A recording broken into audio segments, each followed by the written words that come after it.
हिरणा राम पुकारे बन में, रामा राम पुकारे।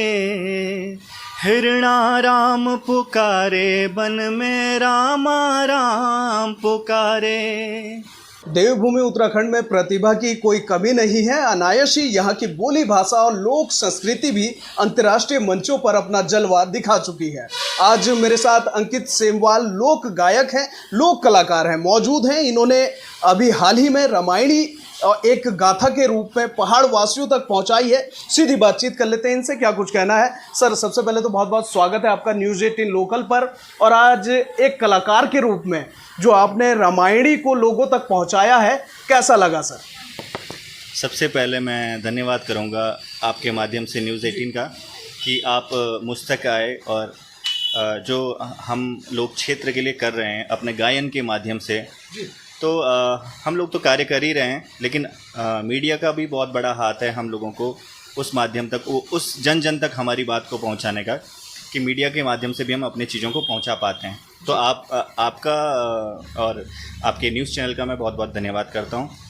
आपने रामायणी के लिए पूछा कि मुझे कैसा महसूस हुआ रामायणी को गा के।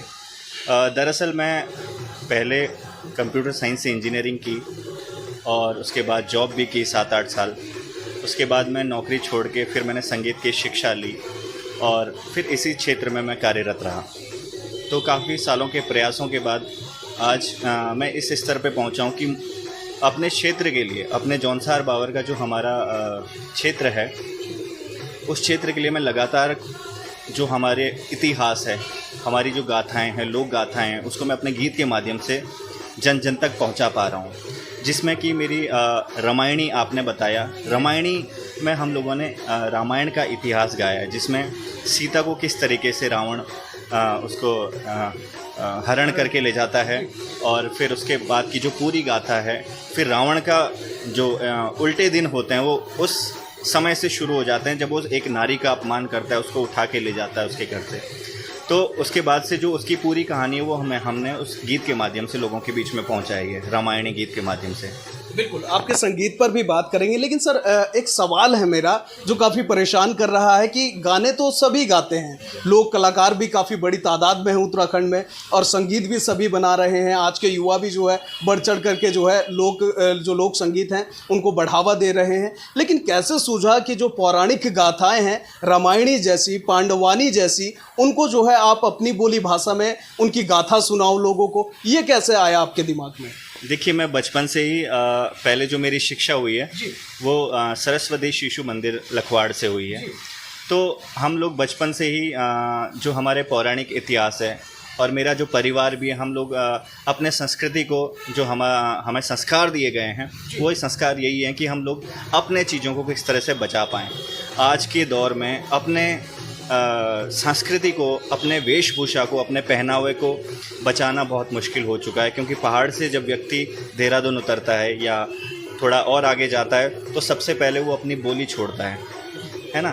तो वो बोली छोड़ने के साथ साथ अपनी वेशभूषा भी छोड़ता है, क्योंकि वो मॉडर्निटी के चक्कर में उसे लगता है कि मैं अगर शहर में अपने गांव का पहनावा पहनूंगा तो लोग मुझे गंवार बोलेंगे।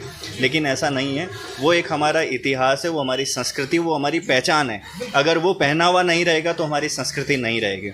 और गायक तो बहुत हैं आज की डेट में। आपने कहा कि बहुत सारे लोग गायक हैं, बहुत संस्कृति के लिए काम भी कर रहे हैं।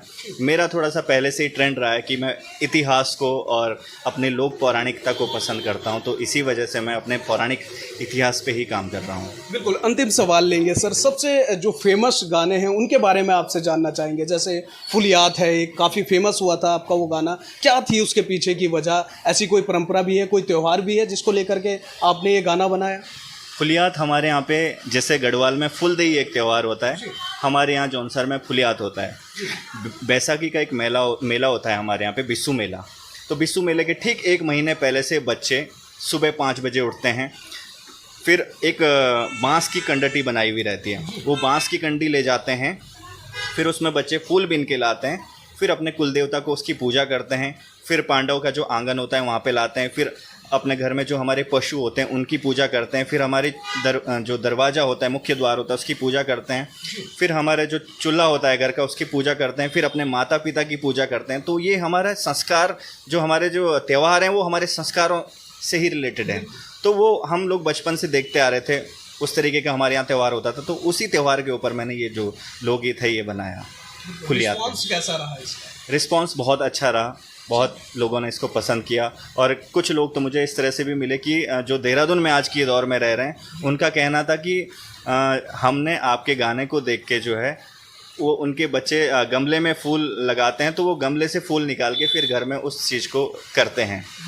तो मुझे इस बात से बड़ी खुशी मिलती है कि जो यहाँ पे मॉडर्निटी वाले क्षेत्र में रह रहे हैं, देहरादून जैसी जगह में भी, वो अपने संस्कृति को यहाँ पे अगर जिंदा रख पा रहे हैं तो हमारे लिए बड़ी बात है। धीरे धीरे उन चीज़ों को जब आपने जागृत किया, उन्हें गानों में बदला, तब्दील किया, फेमस हुए, तो लोगों ने राजधानी देहरादून में भी जो है फुलियात या फूलदेई जैसे त्यौहार मनाने शुरू कर दिए। तो अंकित सेमवाल से हमारी खास बातचीत हुई है। संगीतकार हैं, लोक गायक हैं, और इन्होंने तमाम पौराणिक गाथाएं, जैसा कि रामायण की बात कर ली जाए तो उससे वहाँ से जो है रामायणी इन्होंने एक गाथा के रूप में लोगों को सुनाई, पांडवानी इन्होंने सुनाई, और फुलियात जैसा कि फूलदेई एक त्यौहार मनाया जाता है उत्तराखंड में, उससे जोड़कर जो है फुलियात एक गाना बनाया और लोगों तक पहुँचाया। मेरे साथ फिलहाल इतना ही। राजधानी देहरादून से न्यूज़ 18 लोकल के लिए मैं अरशद खान।